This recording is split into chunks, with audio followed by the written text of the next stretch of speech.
so please just take your time to get mats and cushions that you need.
So yeah, I think we've arrived into the shrine room, which is great. That's the first achievement. So yeah, brilliant. So yeah, we're not going to meditate this evening, but I will just to make this sort of short sort of body awareness, just to sort of help us settle. So just for a few moments, and then I'll introduce Paramartha. Okay, thank you. So yeah, just get into a comfortable posture.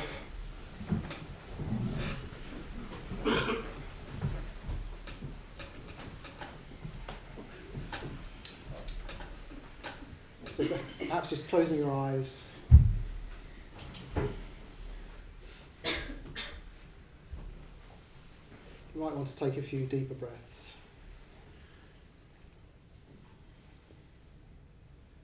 A good way to do that is just by extending the out breath and just allowing the in breath to flow back in naturally.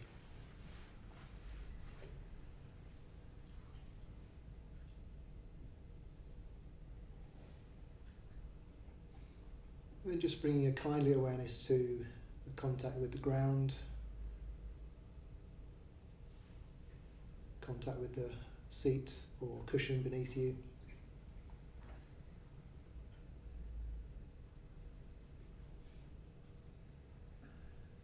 Seeing if you can let yourself be even more fully supported by the earth.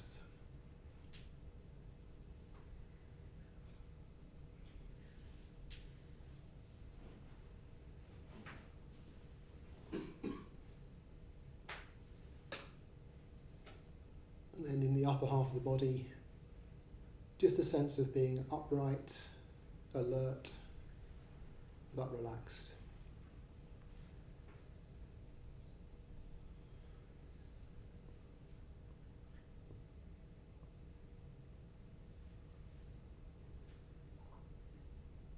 And just seeing if you can stay with the felt sensations of the breath in the body, wherever you can feel the breath in the body.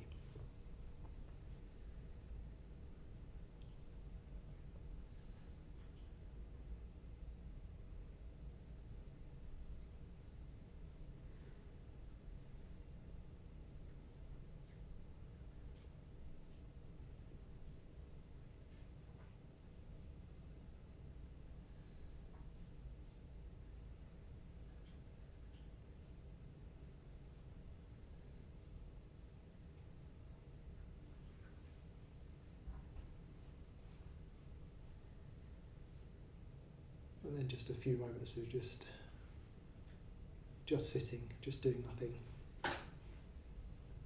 Just allowing the mind to continue settling.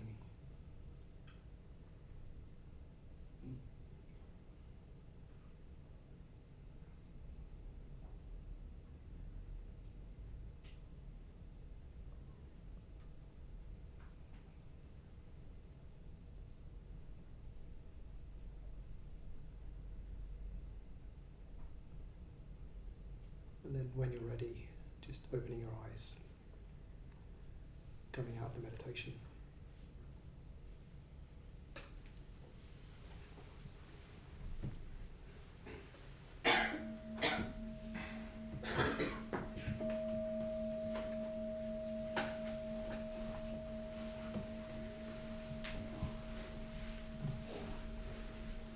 So yeah, it's really great to see us all gathered together, and also to say welcome to those who are online. Very warm welcome to everybody. And yeah, it's a very auspicious evening. So not only is it the death anniversary of our teacher, Urgen Sangharakshita, but also it's the centenary year of his birth. So he was born 26th of August 1925. So this is part of a celebration of his life across the whole year.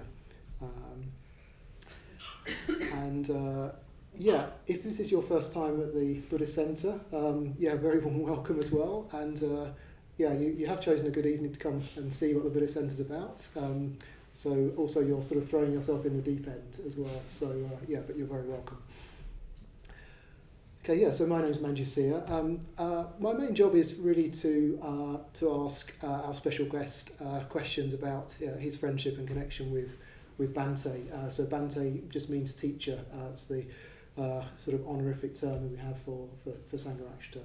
I'll invite Paramartha, our special guest, over shortly. But just a few words of introduction to Paramartha. So he was a close friend of Bhante. He was Bhante's personal assistant in the 90s and the 2000s, lived with Bhante, was Bhante's carer towards the end of his life, and also was with Bhante when he died. I feel like we're so fortunate that Paramartha is with us this evening. So let's give Paramartha a warm welcome.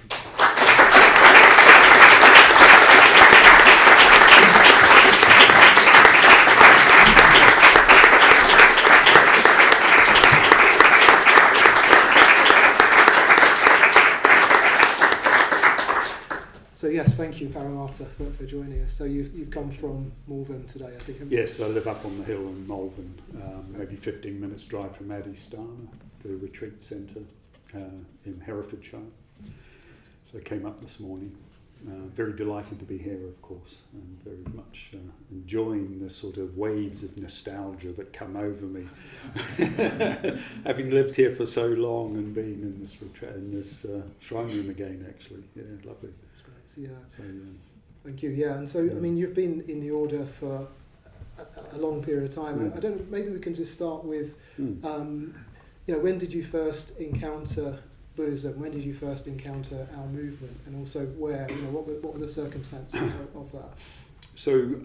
I was born in the remote south of the South Island in a place called Invercargill. Everybody's heard of it, I'm sure.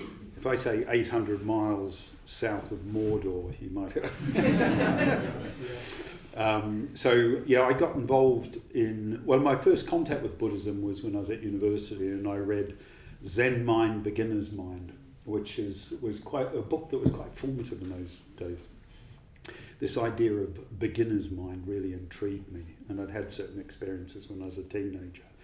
This idea of coming to experience fresh and new in terms of one's perception.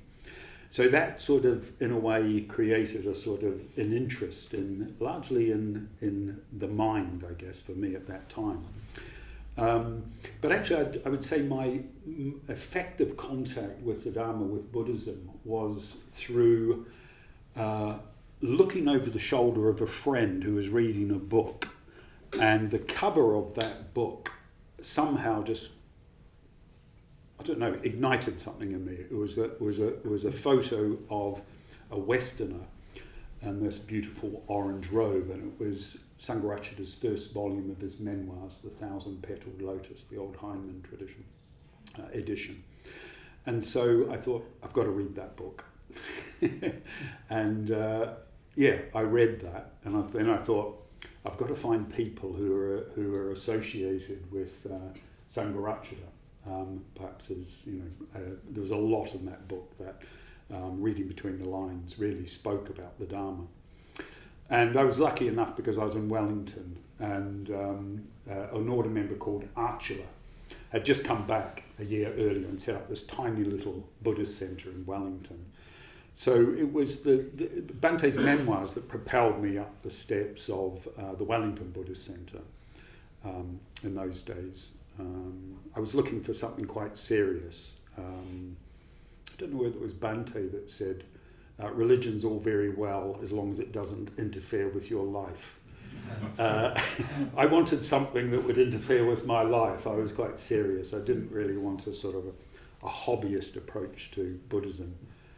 Badminton on a Tuesday evening and meditation on a Thursday. I really wanted something wholehearted, and that's what I found in the order. So I spent a couple of years in Wellington, a couple of years in the Auckland Buddhist Centre, a couple of years in the Sydney Buddhist Centre, and came to the UK in '87.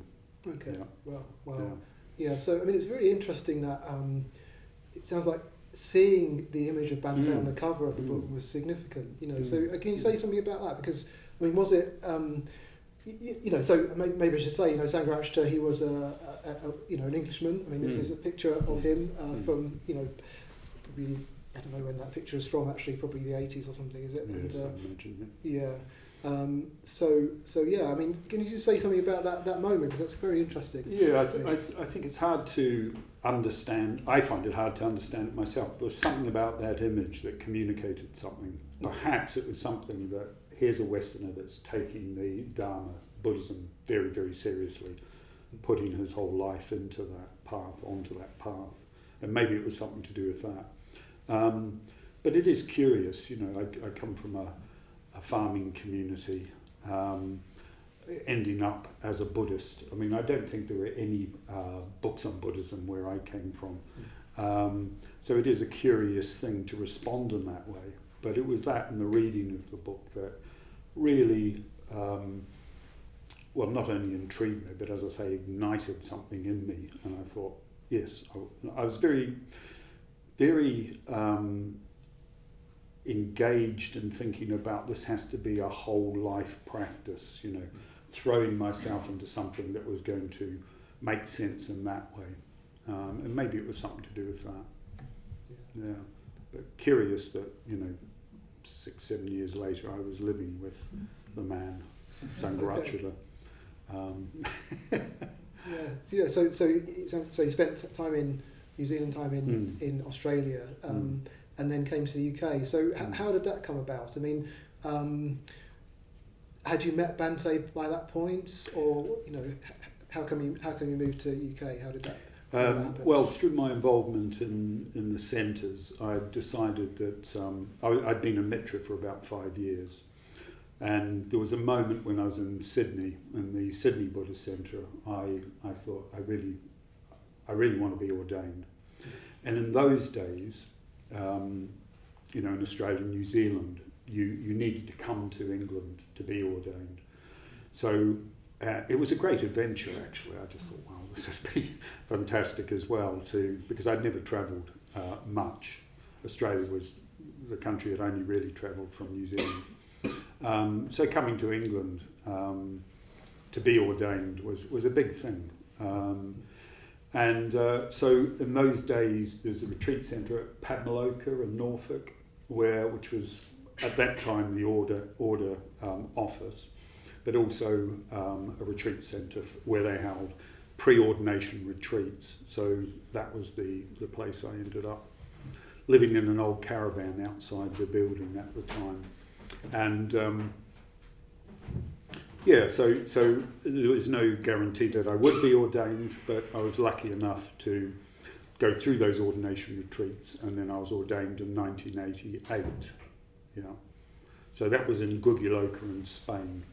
I think it was the second Gugyaloka to happen, and of course we've still got that retreat centre in Spain. So I was ordained in 88. So you came for ordination training and to get ordained in 1988. In 88. Yeah, and so coming on to the connection with Bhante, or the sort of the connection with Bhante is already there from that first sighting on the cover and from studying and training, I guess. But in terms of actually meeting Bhante, was that when did you meet Bhante for the first time when you came to the UK? Or I did actually. I arrived at Paramartha 2 days, I think it was, before the Great Storm. Some of you won't be old enough to remember the Great Storm. 87, all the trees. It devastated parts of Kew Garden down here. But even in Norfolk, even though it wasn't anywhere near the centre of the storm, quite a few trees had come down there. So I was helping chainsaw them up and load them into it, because we'd sort of been blocked in a little bit. And the first sighting I had of Sangharakshita was him walking with a companion. He'd obviously been on a bit of a walk. So that was my very first sighting of him. And there was an interview that followed, but I didn't really get to know him until I went to Gugyaloka for the 4-month retreat. And he was there. And so we developed a bit of a rapport at the basis of a friendship, actually. At Gugyaloka. But that first sighting of Bhante was face-to-face, was at Paramartha. Yeah. And what was the nature of the sort of friendship at Gugyaloka, or the connection? Maybe friendship is too strong a word at that stage. Yeah. But so Bhante, you say Bhante was there. He wasn't leading that retreat, but he was leading study, or what was happening? He was basically coming up some evenings. I can't quite remember how many, but he would come and have dinner. It was an opportunity for people to meet and ask questions. There was a sense, in a way, that people were a little bit hesitant about sitting next to him. I'm not sure why. Maybe they were just a bit overwhelmed by him, but I didn't know how long I was going to be in England, maybe a couple of years. So I thought, well, I'll take the chance. So I ended up, taking the seat beside him quite often and asking questions.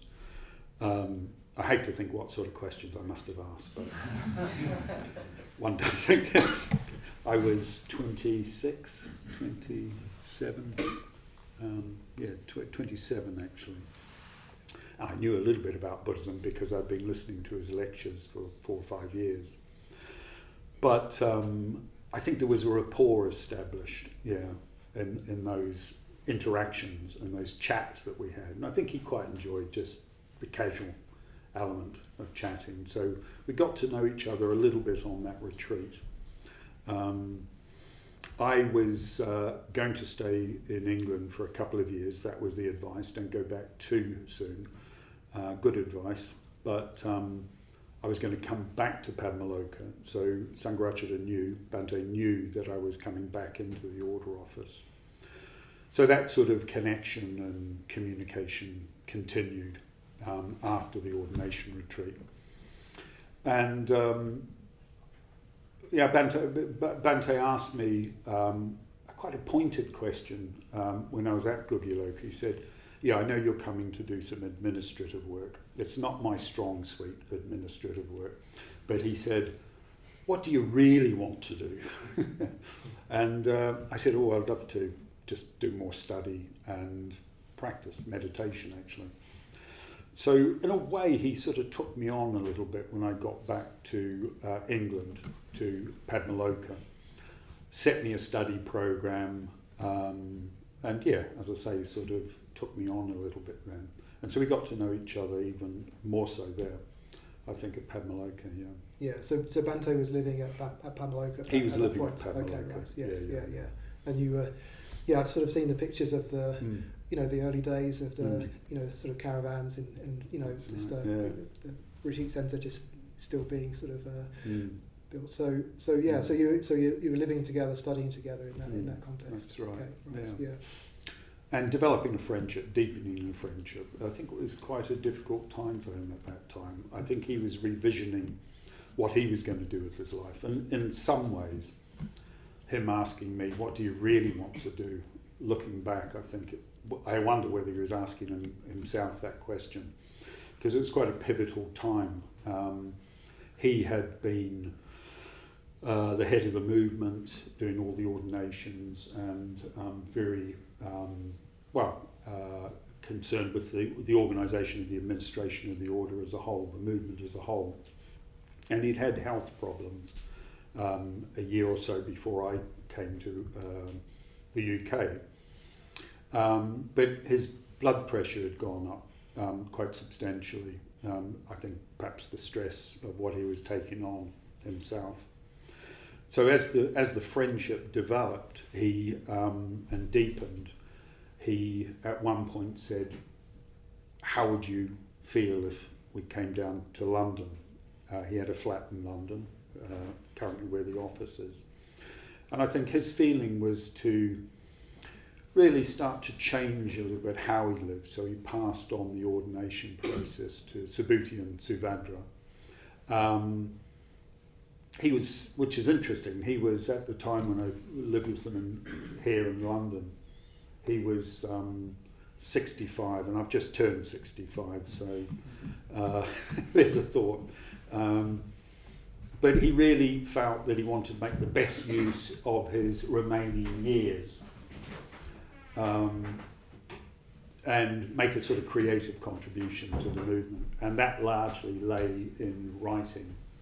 So during the years I was here, he was writing the next volumes of his memoirs. So there was Facing Mount Kanchenjunga. I don't know if those of you here have read it. Facing Mount Kanchenjunga, In the Sign of the Golden Wheel. Now I think he started Moving Against the Stream, so that completed that run of memoirs off the back of the Thousand Petaled Lotus, what we know as the Rainbow Road. So that was his ongoing creative contribution, I guess.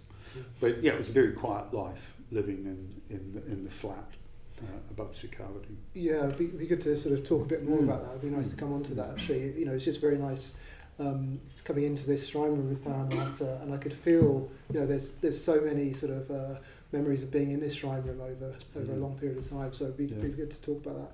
But yeah, I just wonder, so, was it that you were sort of relaxed with Bhante from the start? Maybe I'll give a bit of context for those who don't know it. So Sangharakshita, he was conscripted into the British Army and became a monk. After that period, end of the Second World War, and he was in India for 20 years, as a monk, and then came back to the swinging 60s in London and set this whole new Buddhist movement up. The movement at that time. Well, you can sort of picture the scene, I think, can't you? 1960s London, and quite a lot of sort of young, idealistic, men and women, really taking Bhante as their teacher and becoming a disciple of Bhante. But he's, so much more spiritually experienced and advanced than the movement around him. And partly I'm just going back to those conversations you had with him at Gukkialoka. I guess in some ways, I mean, I certainly, I met Bhante 2 or 3 times one-to-one, and it's definitely easy to feel in awe of him. And but so I just wonder about the nature of your friendship. What was it that you sitting at that dinner table in Gukkialoka, you wanted to take the opportunity because you didn't know how long you'd be there, and you didn't sort of stand on ceremony or something like that. And did Bhante sort of actually appreciate that you could just sort of engage in that way? Yeah, I think in a way maybe it's part of the New Zealand conditioning. I don't know, right? But and when I look back, I think probably my communication was a bit knockabout, and I wasn't completely aware of Bhante's is a very subtle communicator, and a man of deep feeling and sensitivities, and probably some of that was lost on me in those early years of communicating with Bhante. But yeah, I think he appreciated it, perhaps the not standing on ceremony, because we spent a lot of time communicating. I think there was also a need on his part to communicate his experience, and partly that's what we do with friendship, isn't it? We open up and we communicate fully with each other, or we attempt to. I think Bhante being Bhante was just very much himself in that full sense. Me less so probably in those first years. I think friendship and open communication in that way can be a bit of a mirror to one, can't it? In the sense of that you get reflected back where you're not participating, and you're there is parts of yourself that remain unintegrated and not fully participating. So that for me was interesting. It was a process in its own right of getting to know him, because I didn't really know Bhante. I didn't really know the order. I didn't really know much about what I was getting involved in. So it was quite an intense year, having landed in England just the year before I was ordained, to find myself here. But great as well. I sort of fully embraced that. And benefited a lot from those communications. Yeah, definitely. So maybe there was an ease with us. I think in a way that's been true all along. Although hopefully my communication's been a little bit more refined and less knockabout. And quite often with Sangharakshita, there'd be a lot of silence, and there'd be, in a sense, a lot of non-verbal communication that would happen after a while. So, yeah. So, yeah, maybe we talk about that move to London, so move from retreat centre, rural Norfolk, and then, into East London, Bethnal Green. And as you were saying, so the flat was, where the London Buddhist Centre office is now. So that's where Bhante lived when he was here. So you moved, and were you at that point, you say he's sort of like personal assistant, or was it just sort of looser? You were just sort of supporting him, or what? It was a little looser, I think. Really what he needed or wanted was an atmosphere where he could get on with his writing. Ah, okay, yeah. And really I was there to support him in that. And quite happy to do it. He'd given me, I don't know how many, 40 or 50 odd titles of books that he thought I might read. Essays to do, and he really took me on in that way. I was quite interested. I was just starved for, greedy almost for all these really interesting areas in Buddhism and other areas explored. And Bhante was always curious and interested about almost everything. So I think he picked that up in me. So he thought, okay, well, even after we got back from ordination, he said, it'd be good if you could write me an essay on Stoicism and Buddhism. This was pre-internet years where you had to consult the old-fashioned library. But I did it, It was 12 pages of Stoicism and Buddhism. But I think what he was doing was picking up on something in me that was really interested in knowledge and wisdom. And I saw Bhante as somebody who knew about it, whatever it was. There was something communicated. And when I look back, I thought, yeah, that was curious the way he did that.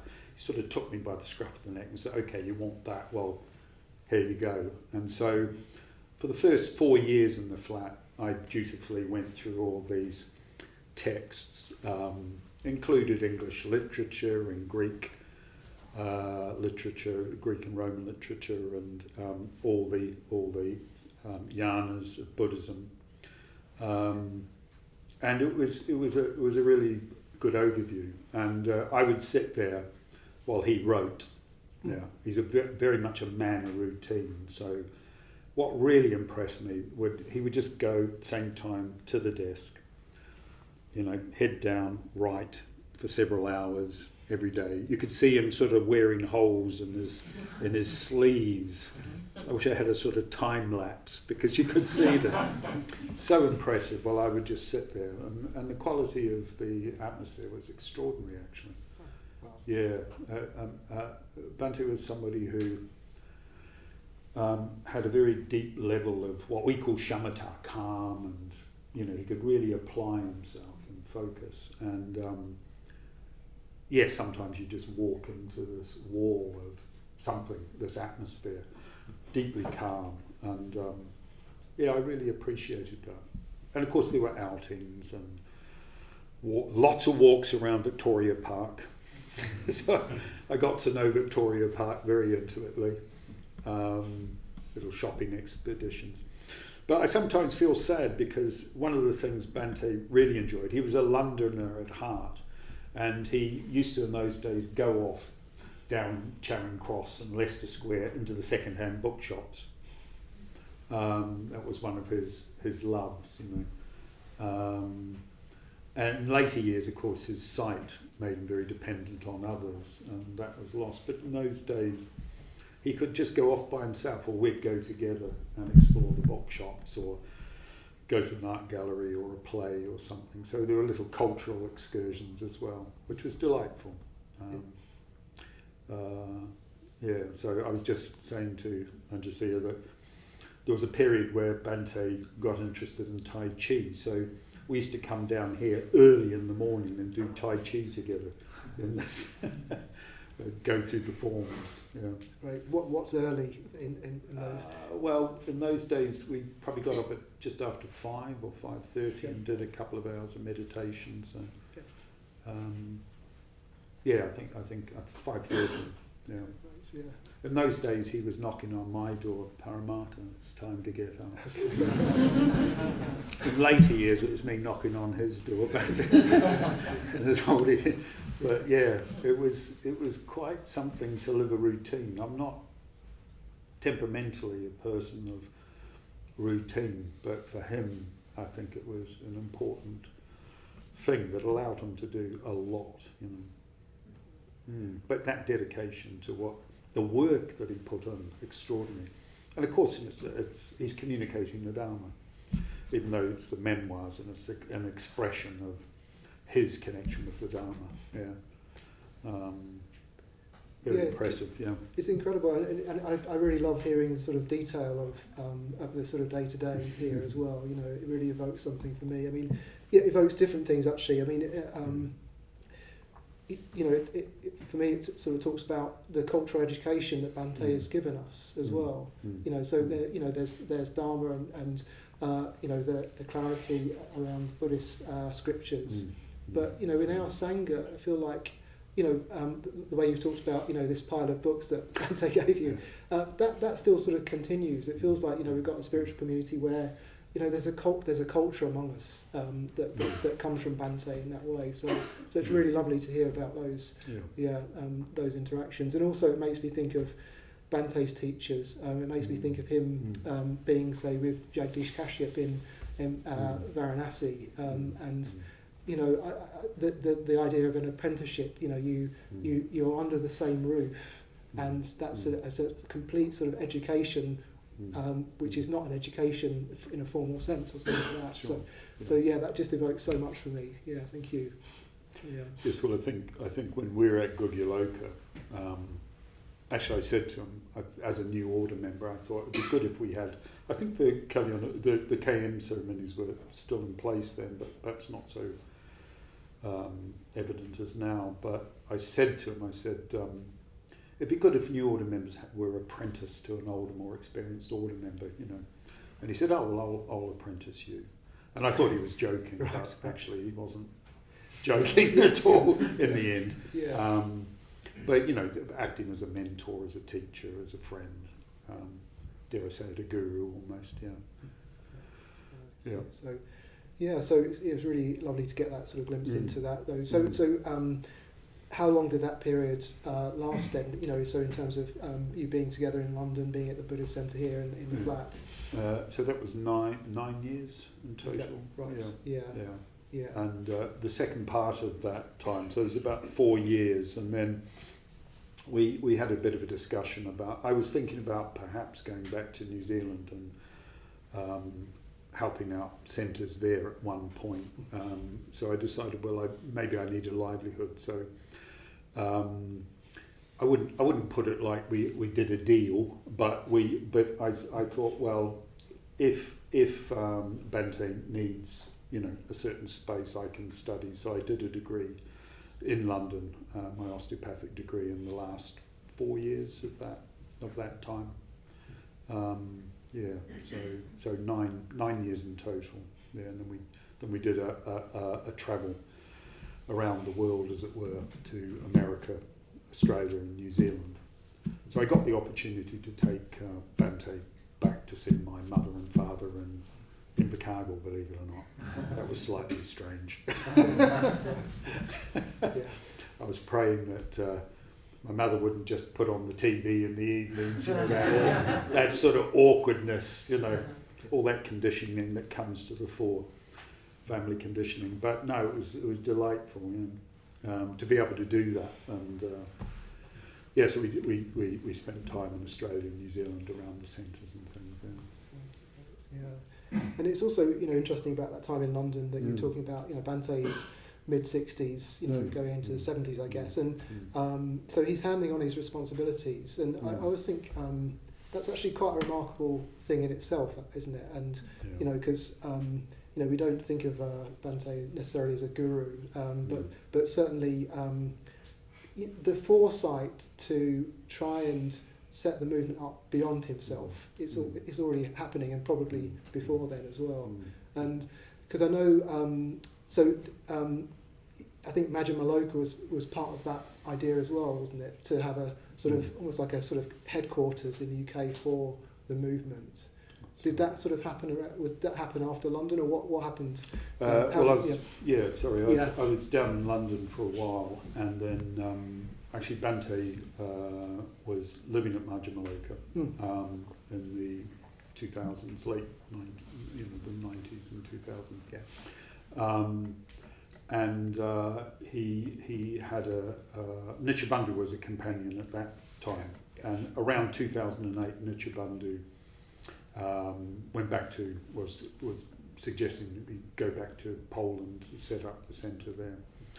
So Bhante knew, I mean, I'd already said to him that if he ever needed me, I'd be there. So at that time, when Nitya Bandhu went back, I came back to Birmingham, where Majja Maloka is, and lived with Bhante again from 2008 through to his death. So that was the last 10 years of his life. We moved to Adhisthana in 2013. At that time, so I was living with him in Birmingham. Yeah, and it's really, I mean, you say it so matter-of-factly, you know, it's incredible really. You know, you said to Bhante, you know, so you're getting on with your life in London, and you said to Bhante, you know, if you ever need me, I'm there. And then you said, well, then, he needed you, and then you spent the rest of your life, you know, supporting him, you know. So, I don't know, can you say something about that? Because I don't know if I would have the same reaction, you know, or, I mean, maybe I would say something like that to my teacher, But then to actually do that, I mean, again, it makes me think of Bhante and his teachers, and in a way, just trying to give over your will to your teacher. But can you just say a bit about that? Because it's quite remarkable, and very sort of understated sort of thing. Yeah. It just does feel natural. I suppose Bhante was such an important figure in my life, shaped my life almost. In a sense, educated me in a funny sort of way, in a way that was utterly different. And then, I wasn't uneducated, but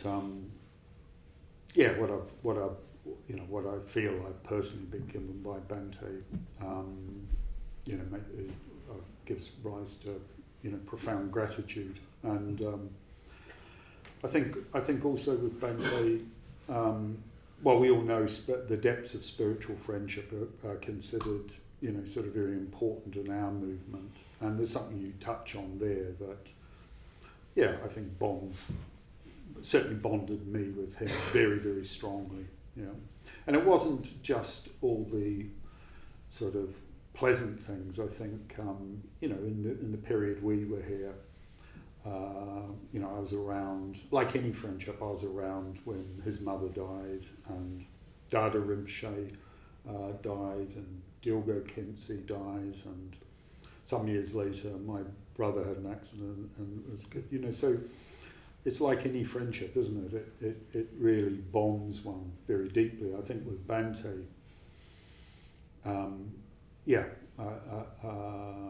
I did feel that there was an element of sort of fidelity to him and what he embodied, and also just a respect for what he was giving himself in terms of his experience of the Dharma.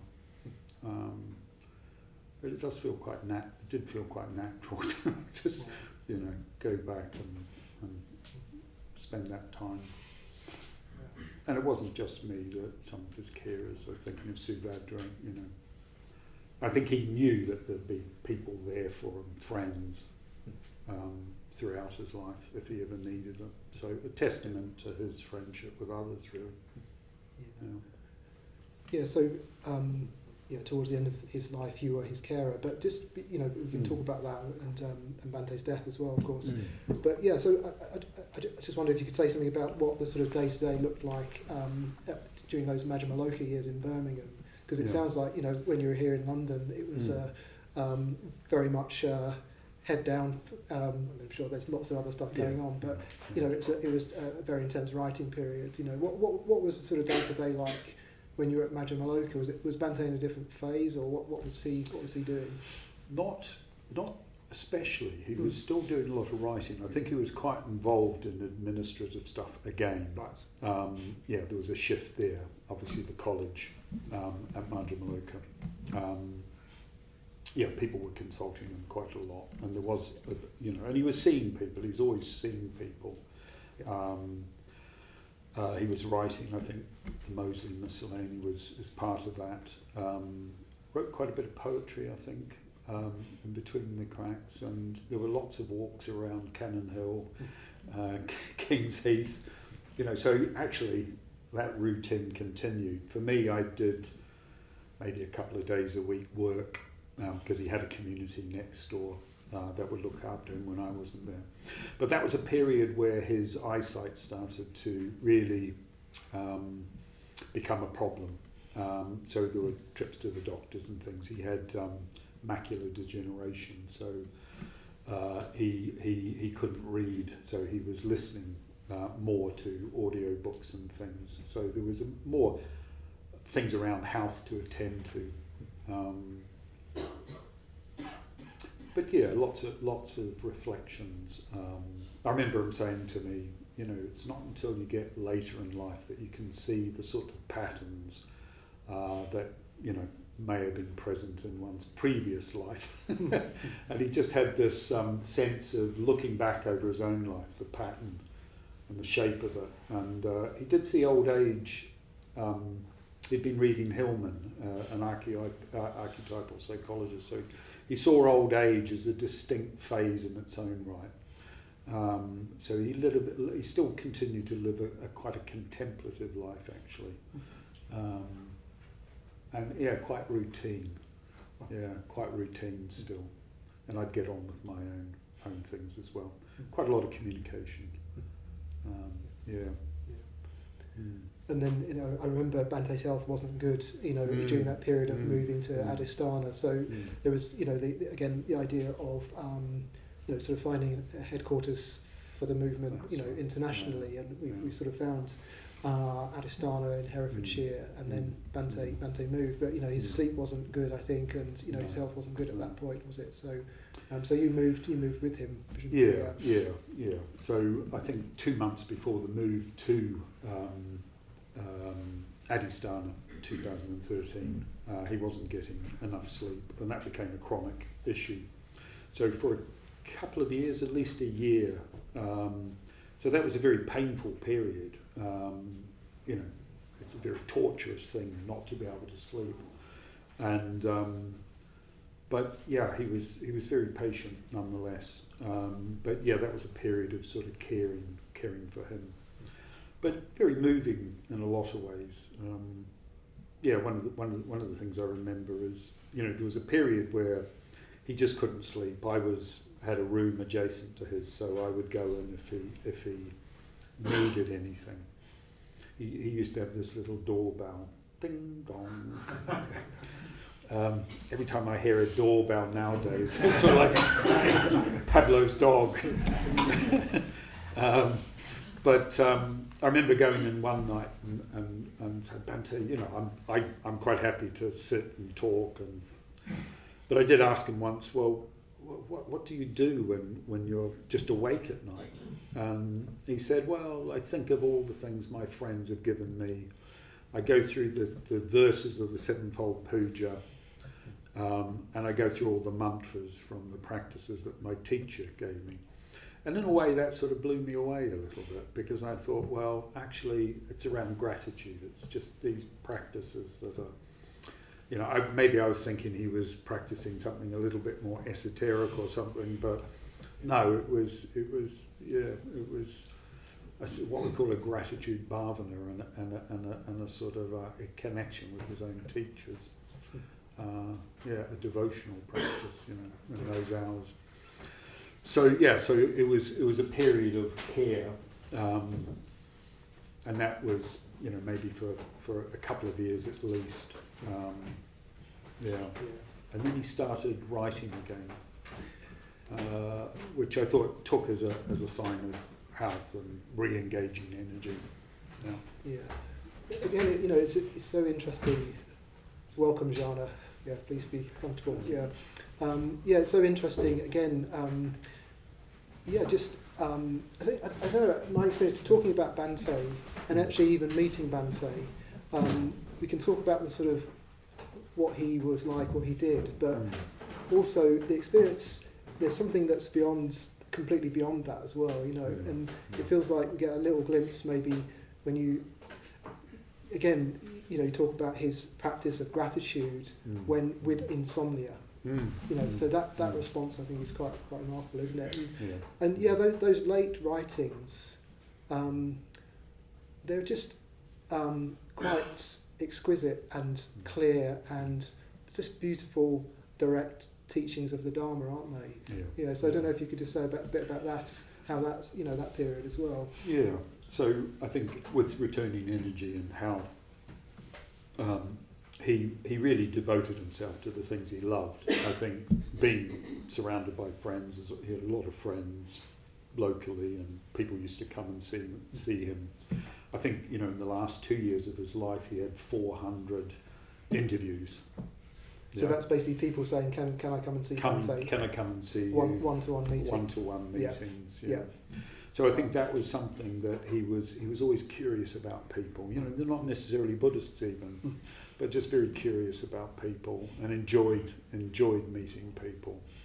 And there was a period where he'd give people little things that he'd been given, just as mementos. So I think it was a sense of him knowing that perhaps he didn't have many years left. So it was that and the writing, and I think the writing, that creative expression was very important to him actually. So it started with a letter. There were 38 pieces that he wrote in those 3 years.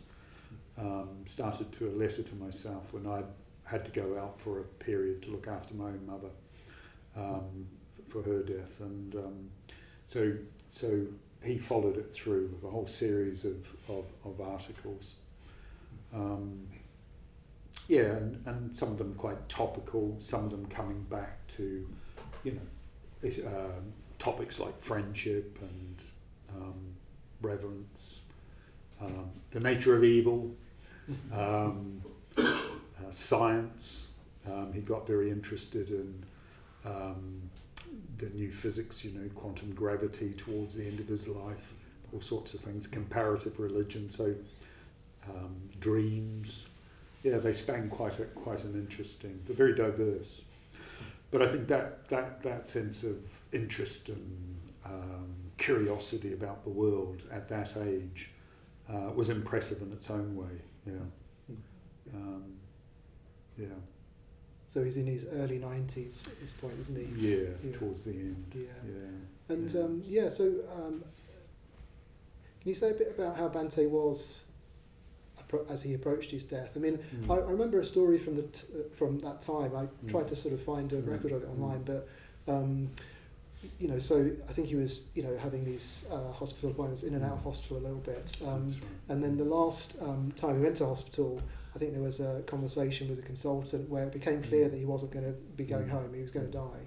And the sort of detail I remember was, I don't know if you were with him or Suvajra or somebody else, but Bhante just said, I won't need these audiobooks then, and sort of handed them back.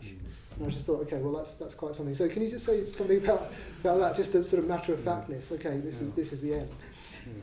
So up and the months before, Bhante, it sort of came out of the blue.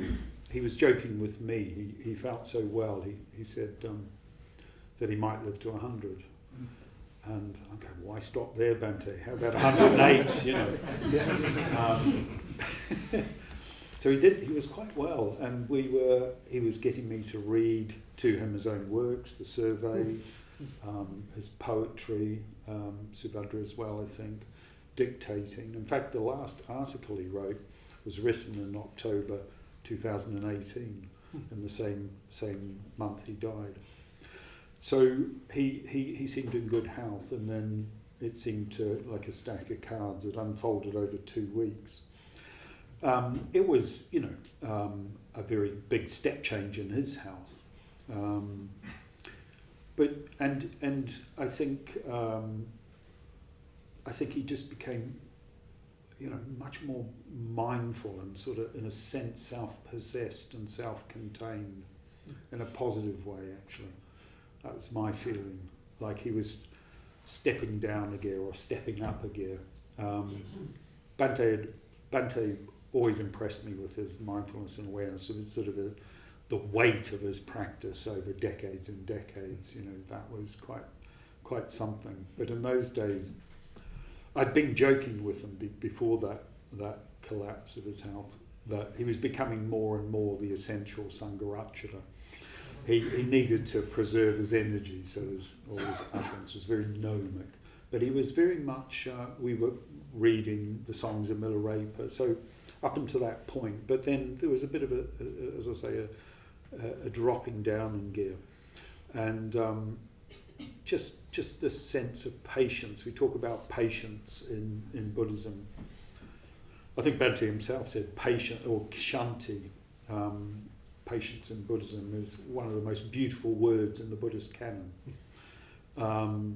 It doesn't just denote forbearance or endurance, it also communicates love and compassion, tolerance, almost emotional receptivity. And of course, I think he was, well, what I felt was he was sort of letting go of a lot, knowing that his death would be soon. And the doctor had come to see him, I think on the Friday, and intimated as much. So on the Saturday, I said to him, I better ring Mahamati because Mahamati's coming to do some secretarial work on the Saturday. This is a few days before he died. And I said to Bhante, I've just rung Mahamati. I've told him that actually the doctor thinks this is quite serious. Yeah. And he just turned to me and he said, Paramartha, life is serious. Fair enough. So in a way, that sort of irony, and you got a sense. And then there was a little episode on the Monday morning when the district nurse were there, but Subhadra and I were with Bhante. And the district nurse was doing her thing, prodding and poking and, taking blood pressure and all the rest. And she said to him, you are a model patient. And Bhante said to her, and you're a model nurse. And within maybe 3 or 4 hours, because of his breathing, we were I took him to hospital in the ambulance. And so that was just the day before he died.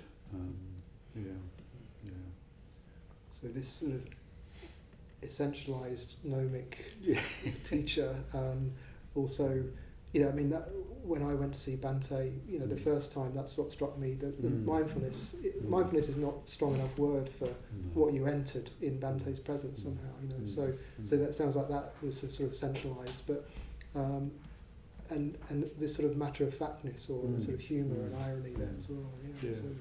He said he did seem very matter of fact and utterly prepared, no doubt, for death. And he has said he doesn't really.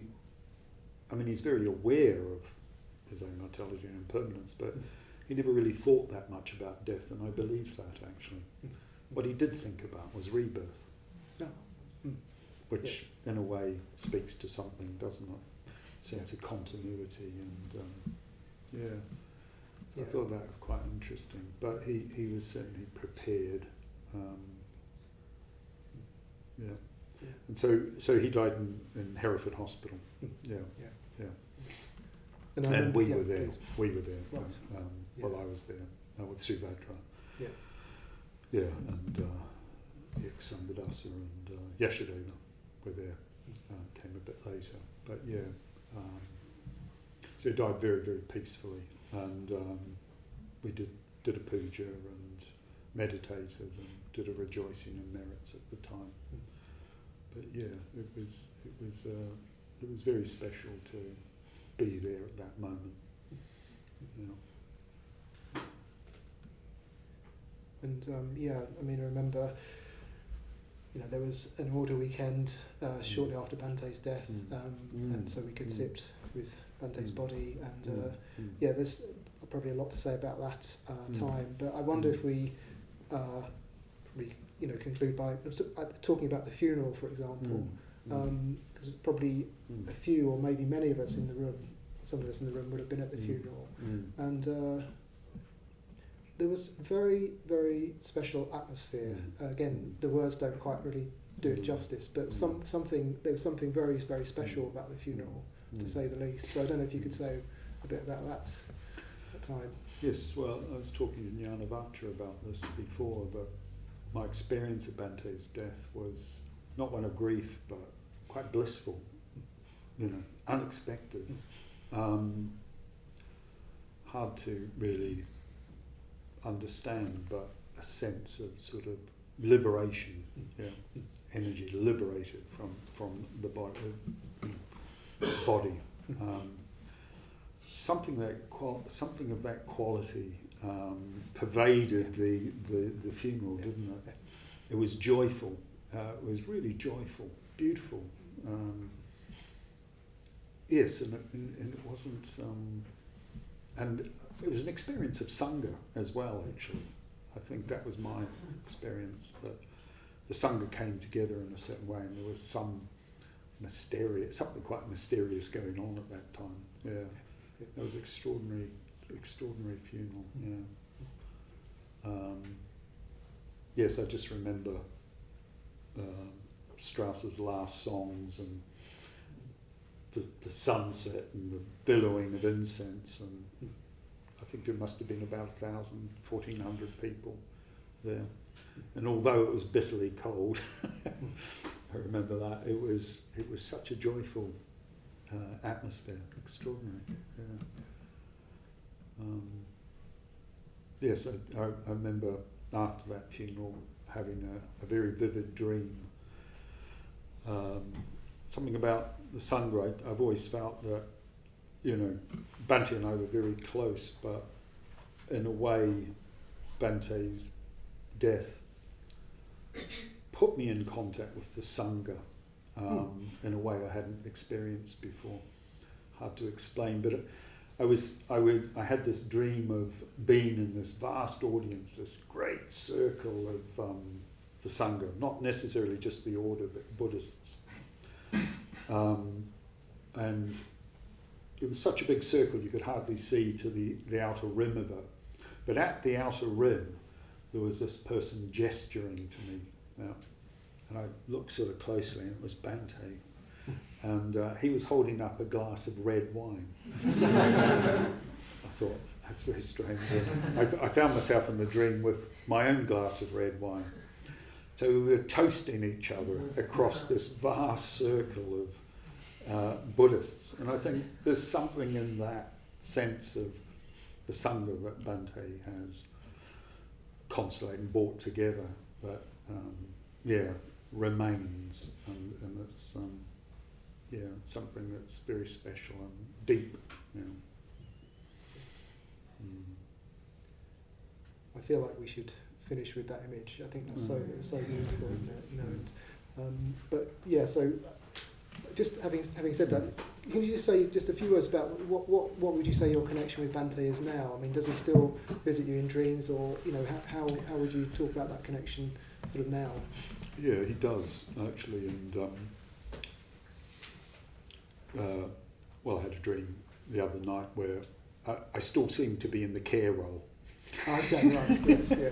Still looking out for Bhante in old age, but some of the dreams are quite funny actually, because there's so much Bhante. I mean, after his death, and a few times after that. Well, one of them I remember, it was so vivid. Bhante was there, and I said, Bhante, I thought you died. He said, rumours of my death are much exaggerated. Yes, it's a typical thing Bhante would say, actually. But, in a way, there's been quite a few dreams of Bhante. Very vivid and very much him, probably too many to recount, but some of them are quite humorous, light. But has my relationship with him changed? I think, so yes and no. I mean, I think for me, Bhante's sort of ever present in a certain sort of sense. He's in the sort of bones and marrow somewhere.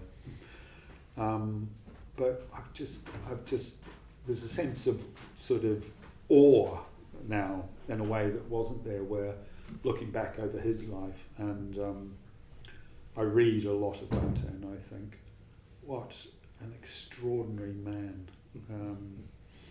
The depth and the breadth of his vision, and he never saw himself as the ideal person to set up a movement, and yet that vision and his fidelity to the Bodhisattva ideal, I think, just to share himself. When I certainly live with him, I don't think there was a moment where he wasn't sharing the Dharma, whether he was lecturing or talking to people or reading or writing. It was just one lifelong sharing of the Dharma. And the more I think about that, the more, in a sense, I'm humbled by it, really. And so there's that sense of looking back and, appreciating who he was and who he is, who he remains here in that sense. Something vast.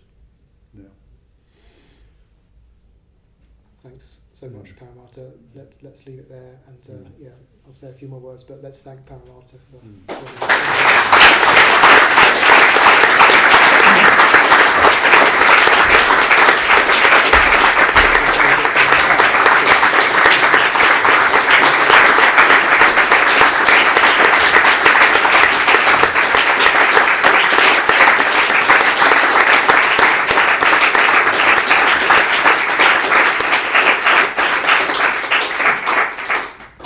thanks so much, Paramartha. Thank you for your service to Bhante, and thank you for joining us this evening. But I really feel like we're sort of standing on your shoulders in terms of your devotion to Bhante. So much appreciated. And I'll just say a few more words. We're going to have a series on the Thursday evening class of sort of, in a way, pith teachings by Bhante. There was a particular point where he gave 2 talks to order members. One became known as 15 points for new and old order members. The other one became known as 15 points for old and new order members. Or it just got swapped around. So basically that's our sort of series that we're starting from next week. And it's just pith teachings, really. And we're sort of making those teachings applicable to all. So for example, reduce input as one teaching, be more ceremonial. So that's what we'll be exploring. So carrying on honouring Bhante. That's the plug for coming weeks at the Thursday evening class. We'll have a cup of tea now, but let's thank Paramartha again.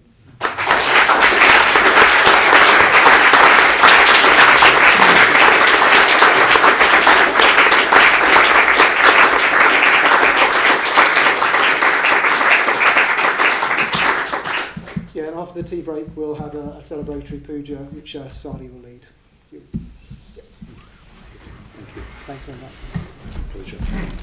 So that was Longer than yes. I've sort of lost track of time. Yeah, I wanted to just didn't want to finish there either. So I don't finish here. It's interesting, this audience actually. I don't think I've really talked about Bhante to an audience of regulars. Okay, that's interesting. Yes, really good. Really appreciate it. Pleasure. Just get you a cup of tea. Yes.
Yes, I'll come.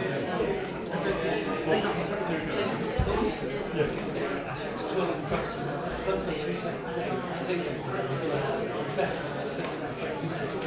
something, it's just great that they're going to see. That's great.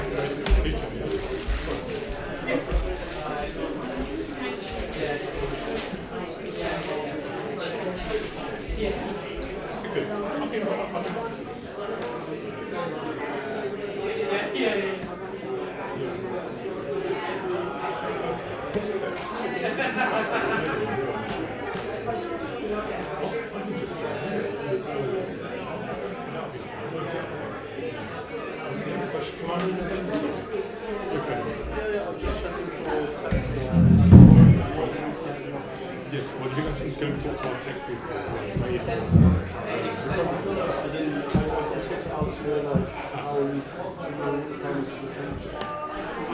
Yes.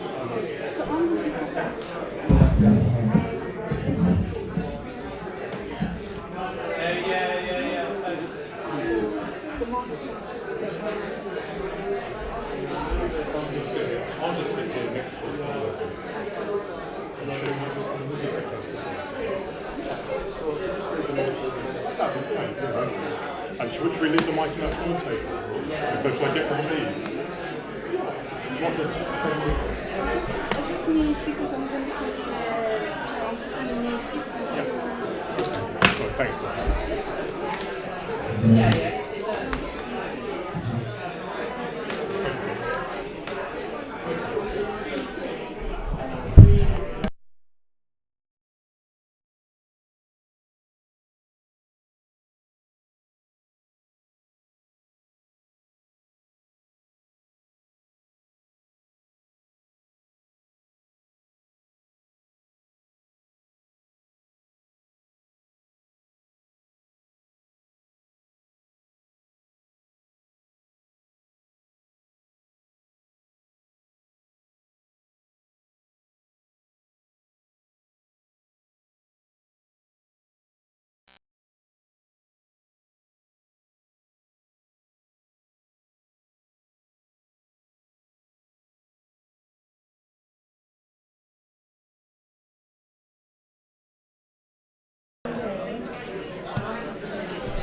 I don't really.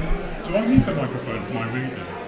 What is it for them? No, for the people Oh, it's online. for- okay. Yeah, that's Alright, correct. so I'll sit here then. Yeah, okay. If I point it out there, it should be not very. It should be. And Manchester will be sitting there. Yeah, that should be. That should be fine. Thank you. Yeah. Oh, yeah, lovely. Okay, thank you. Alright, brilliant. That's lovely. Is that okay? Just think of the making offerings. Offering, making offerings. Would that help? I'm just going to go back now.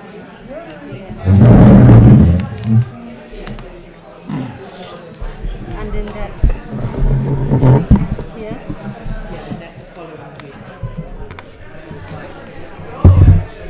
Because I'm gonna need a clock to see the time.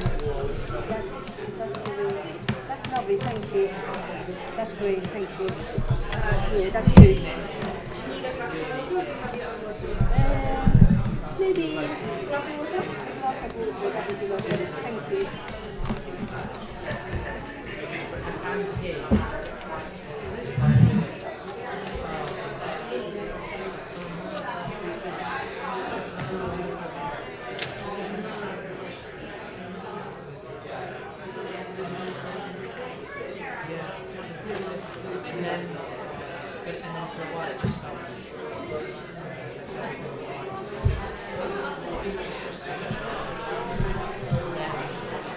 That's good.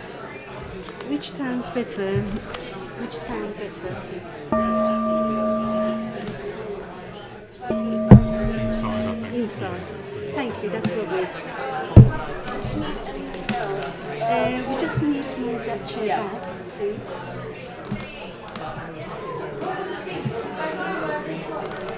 I think it's outside where I enter.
I think that's lovely. I think that's really nice lighting. I Yeah, don't want it to be bright. I think that's nice.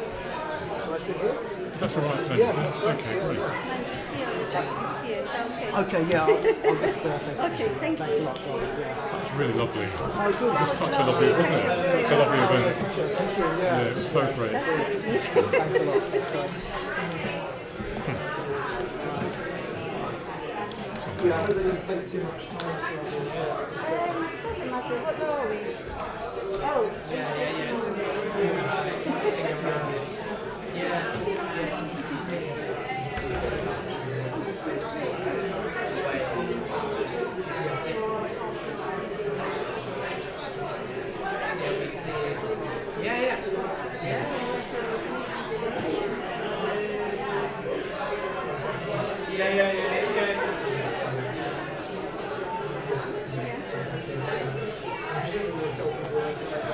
oh yes.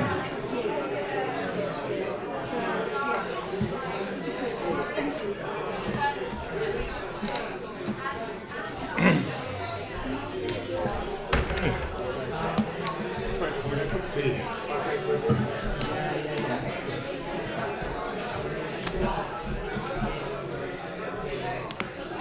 Anything else? Robbie, any readings? I've got. I think. Oh yeah, there was one more reading. Yeah. Which so here.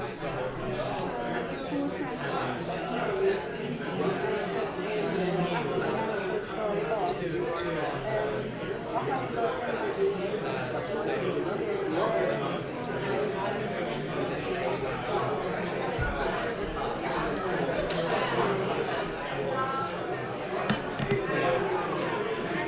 So I just need to write it.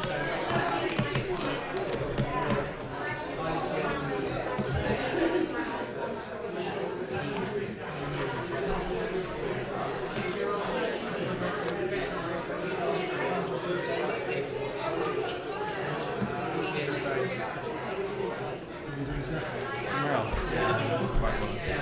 Really, still absorbing. That was amazing. Yeah.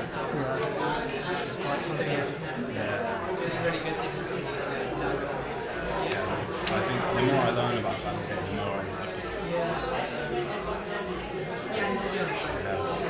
I feel like we could all be doing so much more. I mean, I could be doing so much more.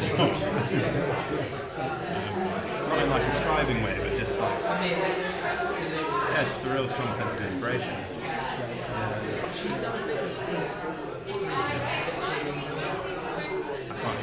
I mean, I imagine you obviously met him.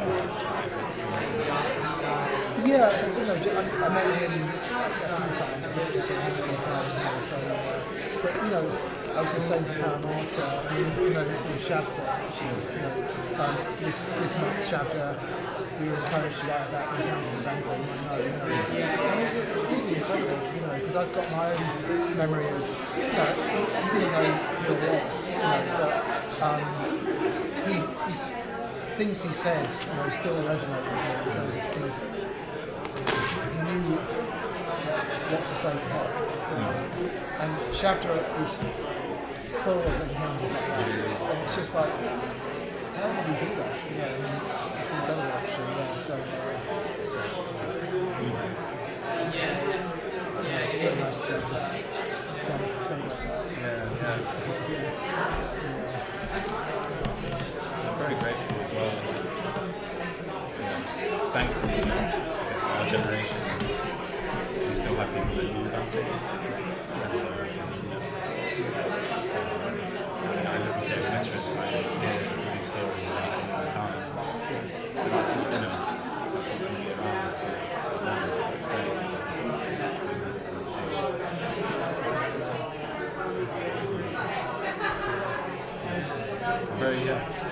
Very well led discussions sort of ask, let people breathe enough and ask very like pointed questions, well not pointed in an accusatory sense, but sort of guide things in a nice like that. Thank you. Yeah, I mean, you know, it's interesting. I always have to have like a piece of paper with my questions on, just as a safety blanket. Yeah. But you know, at a certain point, you know, we just sort of relax into it. And also, I don't know Paramartha that well. Actually, maybe that sort of helps. I want to know what are you doing there. It's helpful. I think that's actually helpful because it means that you're not taking like mutual knowledge for granted. You know, you're able to draw out, oh, this is what this means to people in the audience. Understand Bhante and saying actually the same person. So that imagine Maloka's in these kinds of things.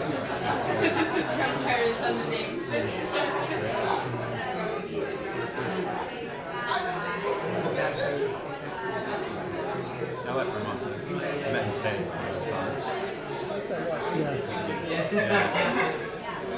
I've heard a lot about him, I guess.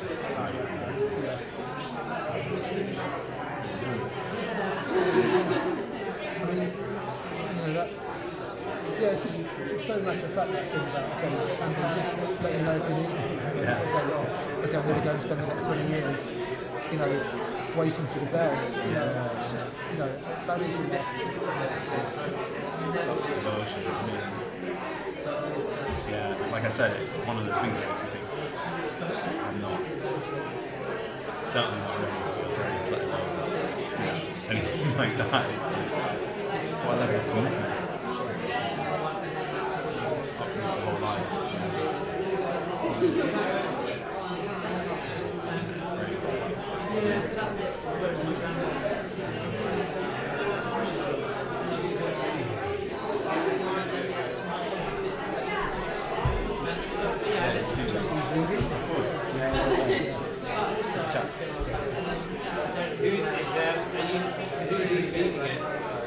Who's leading the puja? Yeah. Yes, Sari's leading the puja. Do you think we need to do anything at this stage? Do you think we need to do anything at this stage going on?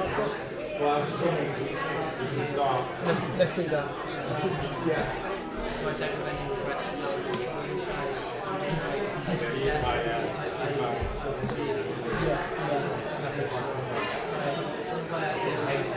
Give it some time.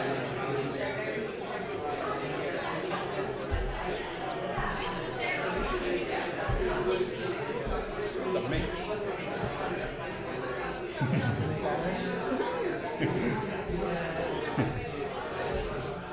and that was nice.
So a very warm welcome to all of you.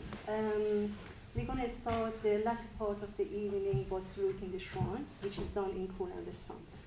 So if you'd like to stand up, please.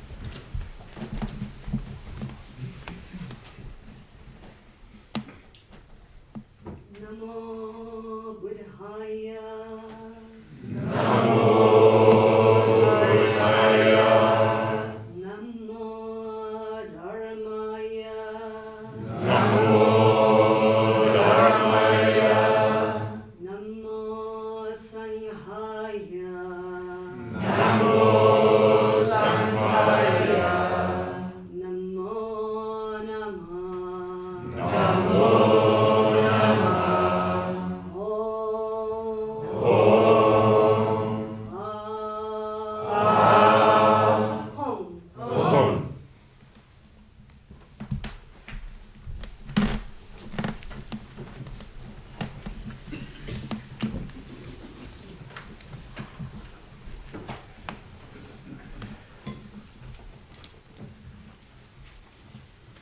Also, a very warm welcome to people who are online.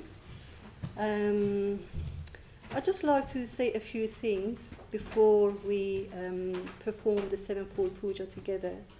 And I'm just saying it for the benefit of sort of reminding of ourselves when we do practice together. And also for people who don't know about the sevenfold puja. Some people might not have done the sevenfold puja before. So I'll just say a little bit about it, and then we do the practice together. Okay? So the sevenfold puja, as the name suggests, has got 7 sections to it. And the 7th section has put together by Sangharakshita. And the verses comes from another book. The book is called Bodhicharya Avatara, the entry to the path of enlightenment. And the section of the puja is put there to sort of help us to get in touch with sort of aspirations for something higher, something more. And each section is sort of evoke a different mood of our psyche, maybe. The verses of the puja, the beginning of it, is something that points to the beauty. It starts with worship. And Sankrakshita in the book which is called Ritual and Devotion talks about if you don't know anything about the sevenfold puja, if you don't know anything about the verses of it, just listening to the beginning, it just evokes a sense of beauty.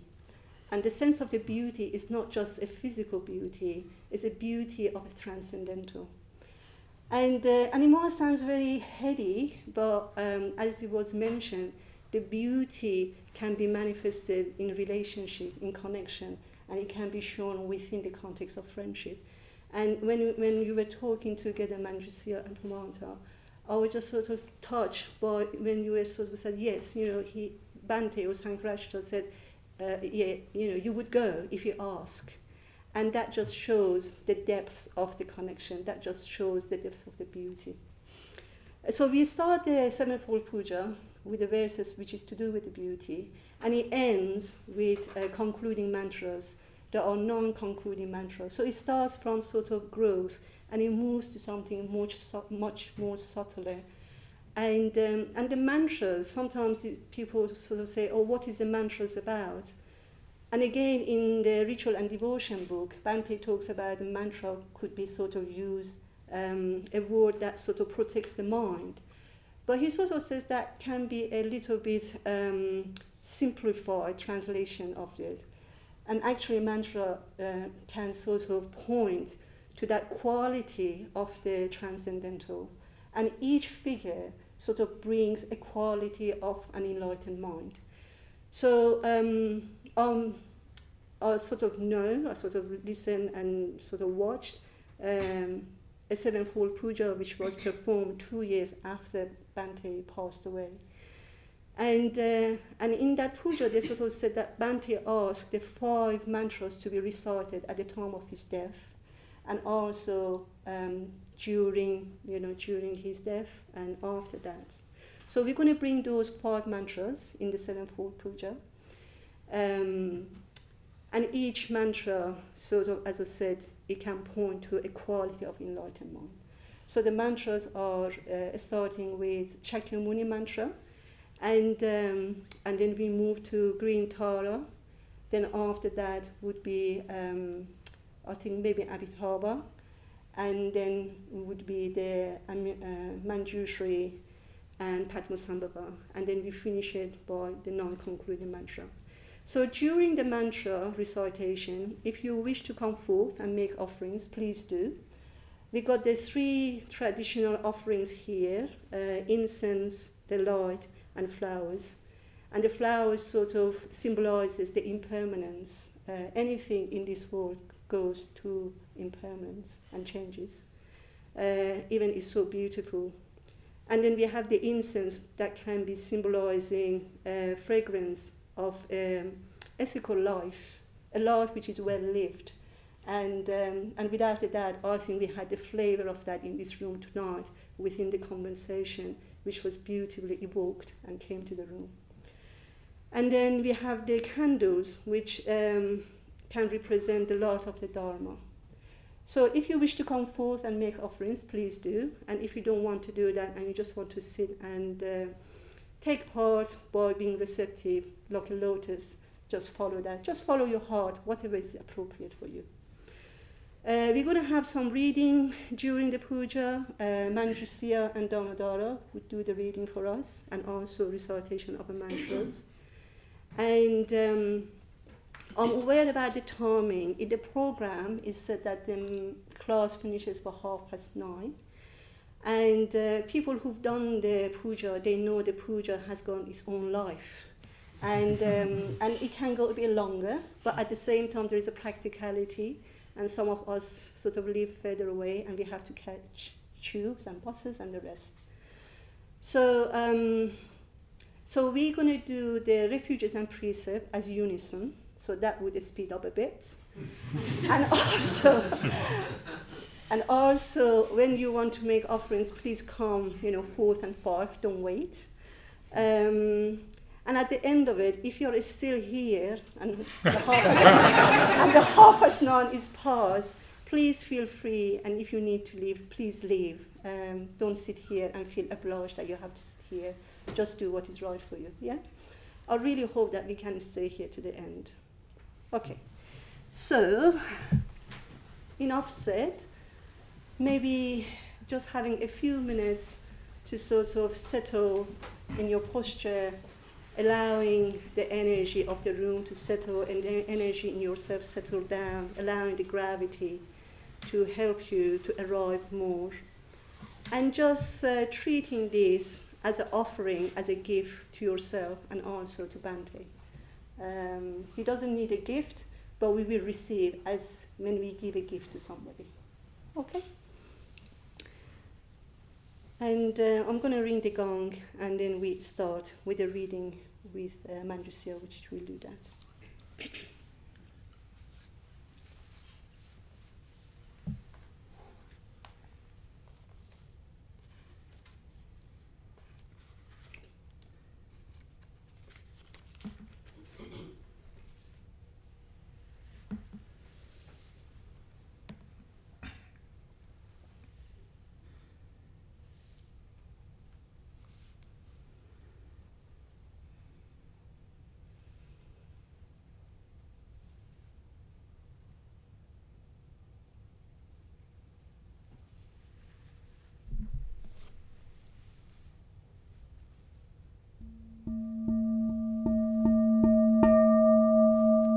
Sevenfold Puja, dedicated to Bhante Sangharakshita.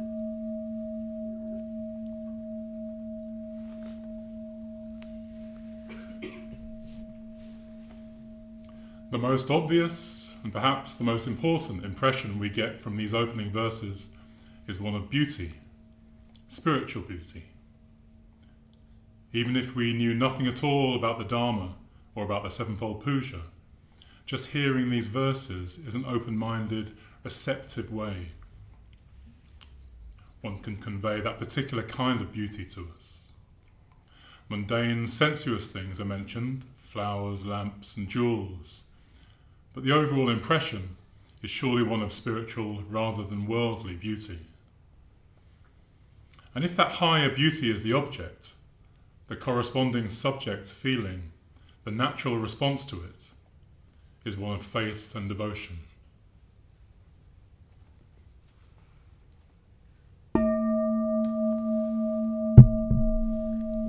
Sevenfold Puja, firstly worship. With Mandarava, blue lotus and jasmine. With Mandarava, blue lotus and jasmine. With all flowers pleasing and fragrant. With all flowers pleasing and fragrant. And with garlands skillfully woven. And with garlands skillfully woven. I pay honor to the princes of the sages. I pay honor to the princes of the sages. So worthy of veneration. So worthy of veneration. I envelop them in clouds of incense. I envelop them in clouds of incense. Sweet and penetrating. Sweet and penetrating. I make them offerings of food, hard and soft. I make them offerings of food, hard and soft. And pleasing kinds of liquids to drink. And pleasing kinds of liquids to drink. I offer them lamps encrusted with jewels. I offer them lamps encrusted with jewels. Festooned with golden lotus. Festooned with golden lotus. On the paving sprinkled with perfume. On the paving sprinkled with perfume. I scatter handfuls of beautiful flowers. I scatter handfuls of beautiful flowers.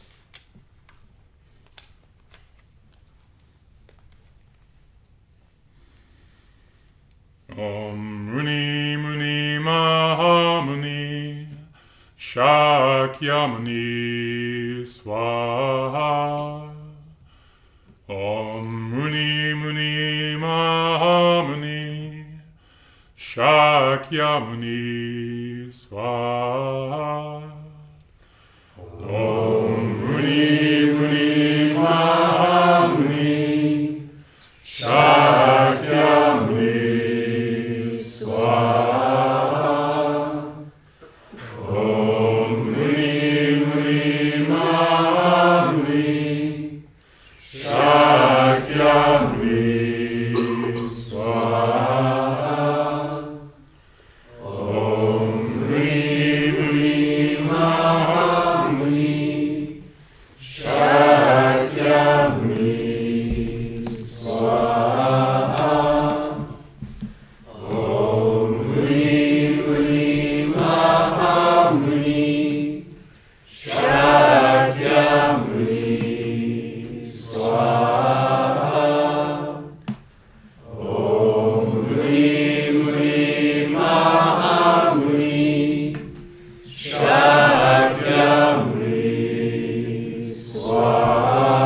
Shakyamuni Swaha.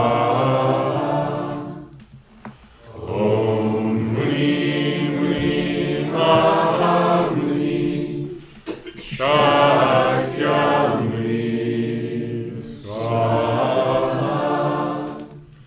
Om Muni Muni Mahamuni Shakyamuni Swaha. Om Muni Muni Mahamuni Shakyamuni Swaha. Om Muni Muni Mahamuni Shakyamuni Swaha. Om Muni Muni Mahamuni Shakyamuni Swaha. Om Muni Muni Mahamuni Shakyamuni Swaha. Om Muni Muni Mahamuni Shakyamuni Swaha. Om Muni Muni Mahamuni Shakyamuni Swaha. Om Muni Muni Mahamuni Shakyamuni Swaha. Om Muni Muni Mahamuni Shakyamuni Swaha. Om Muni Muni Mahamuni Shakyamuni Swaha. Om Muni Muni Mahamuni Shakyamuni Swaha. Om Muni Muni Mahamuni Shakyamuni Swaha. Om Muni Muni Mahamuni Shakyamuni Swaha. Om Muni Muni Mahamuni Shakyamuni Swaha. Om Muni Muni Mahamuni Shakyamuni Swaha. Om Muni Muni Mahamuni Shakyamuni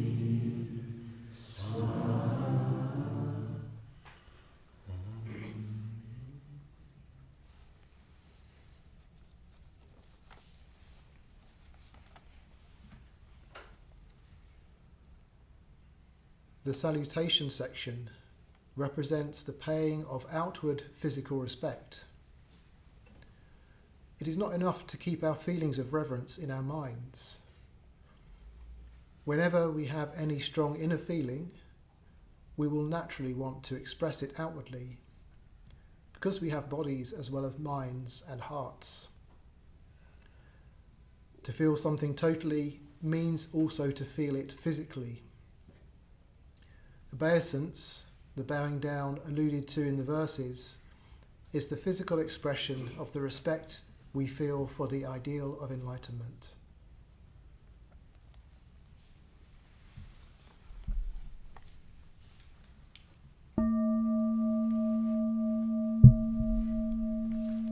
Salutation. as many atoms as there are, as many atoms as there are, in the 1,000,000,000 worlds, in the 1,000,000,000 worlds. So many times I make reverent salutation So many times I make reverent salutation to all the Buddhas of the 3 eras, to all the Buddhas of the 3 eras, to the Siddharma, to the Siddharma, and to the excellent community. and to the excellent community. I pay homage to all the shrines I pay homage to all the shrines and places in which the Bodhisattvas have been. and places in which the Bodhisattvas have been. I make profound obeisance to the teachers I make profound obeisance to the teachers and those to whom respectful salutation is due. and those to whom respectful salutation is due.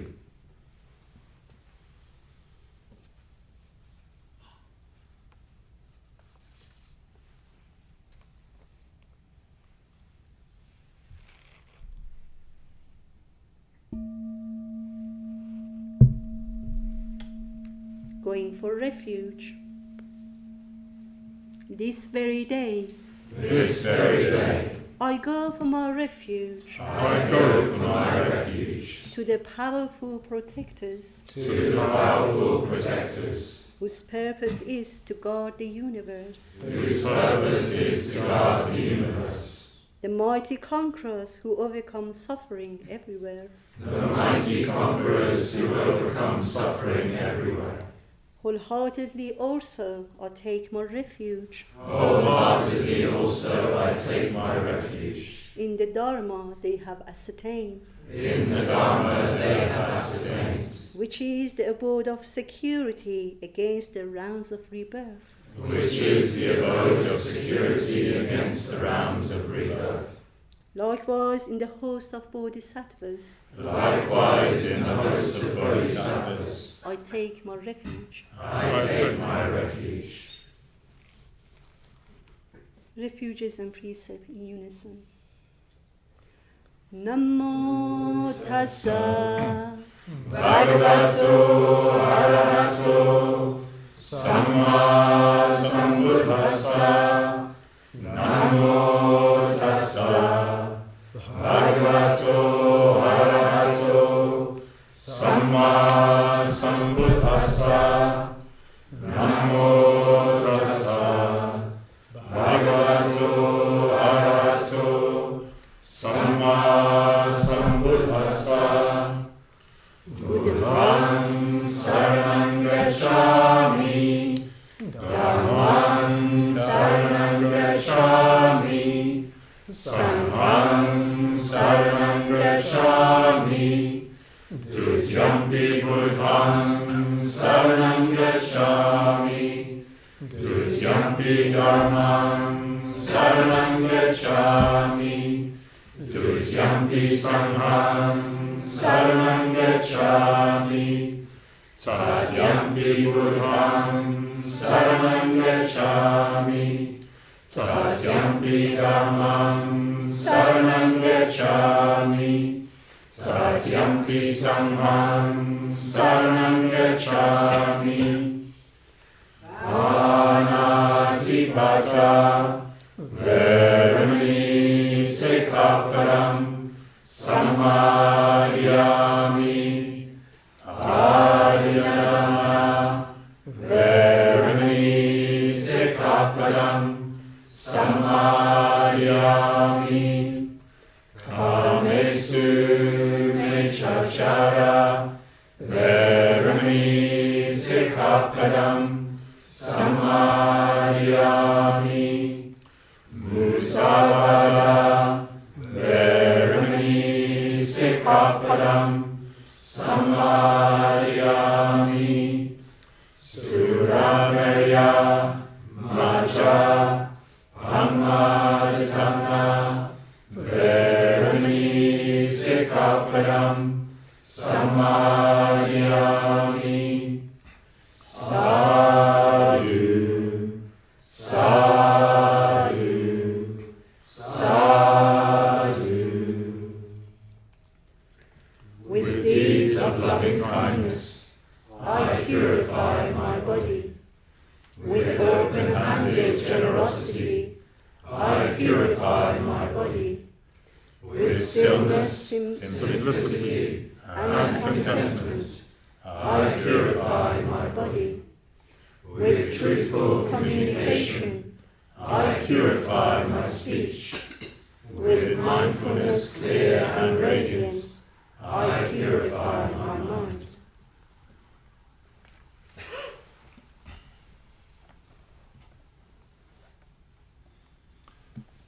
Essentially, the confession of faults is a recognition of the darker side of ourselves.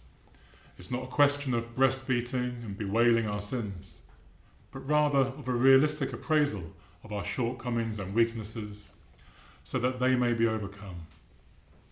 It also entails a resolution that we will overcome that darker side of ourselves. In order to understand more fully what the confession of faults represents in the context of the sevenfold puja, we have to recall the sequence of devotional states represented by the three previous sections. In the worship section, we just take delight in the beauty of the spiritual ideal. In the salutation, we bow down before that ideal, thereby recognizing the great distance that separates us, as we are at present, from it. When we come to the going for refuge, we take courage and determination to close the gap. We go for refuge. We start actively progressing in the direction of the spiritual goal. But once we've started making that effort, we soon find that there are all sorts of things holding us back, all sorts of bad habits that we've formed, and all kinds of unskillful actions that we have committed. We discover that we are in a bad way in certain respects. So the next stage is to acknowledge that, to confess it, not only in the depths of our own hearts, but also in front of the spiritual community. We thus begin to shed some of the baggage that's hindering us from climbing towards the mountain peak of enlightenment. This is confession in the Buddhist sense, and it follows on naturally from going for refuge.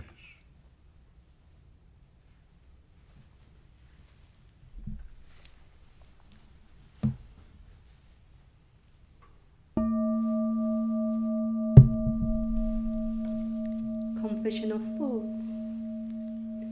The evil that I have heaped up The evil that I have heaped up through my ignorance and foolishness, through my ignorance and foolishness, evil in the world of everyday experience, evil in the world of everyday experience, as well as evil in understanding and intelligence, as well as evil in understanding and intelligence. all that I acknowledge to the protectors, All that I acknowledge to the protectors, standing before them, standing before them, with hands raised in reverence, with hands raised in reverence, and terrified of suffering, and terrified of suffering. I pay salutations again and again. I pay salutations again and again.